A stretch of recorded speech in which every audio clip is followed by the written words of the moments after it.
સિદ્ધપુરમાં આવેલા રાજપુર જકાતનાકા પાસે ઉછીના પૈસા પરત ન આપતા આરોપીએ યુવકનું અપહરણ કર્યું। જો કે પોલીસે નાઇટ પેટ્રોલિંગ દરમિયાન આરોપી કેવલ મોદી સહિત 8 આરોપીઓની ધરપકડ કરી। આ કેસમાં પીડિત વ્યક્તિ આર્યન પઠાણે આરોપી કેવલ મોદી પાસે ક્રિકેટ મેચની આઈડી માટે 50,000 રૂપિયાની માંગ કરી, જે આરોપીએ આપ્યા હતા, પરંતુ પીડિત યુવાને પરત ન કરતા આરોપીએ તેનું અપહરણ કરાવ્યું। પોલીસે આ કેસમાં આરોપી કેવલ મોદી અને તેના સાગરીતો દ્વારા ઉપયોગ કરાયેલી 2 ફોર્ચ્યુનર કાર કબજે લીધી।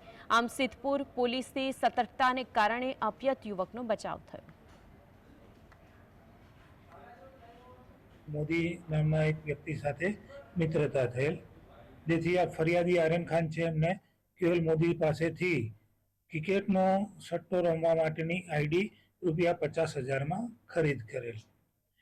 ત્યારબાદ આર્યન ખાનને આમાં ખોટ જતા એ પૈસા નહીં ચૂકવી શકેલ અને આ પૈસા આરોપી કેવલ મોદીને લેવાના બાકી નીકળતા હતા।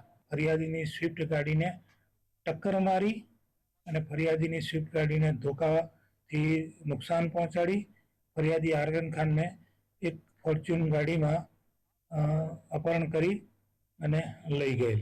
આ ગુનામાં અત્યાર સુધી કુલ 8 આરોપીઓની અટકાયત કરવામાં આવેલ છે અને એક આરોપી હજુ પણ આ ગુનામાં પકડવાનો બાકી છે।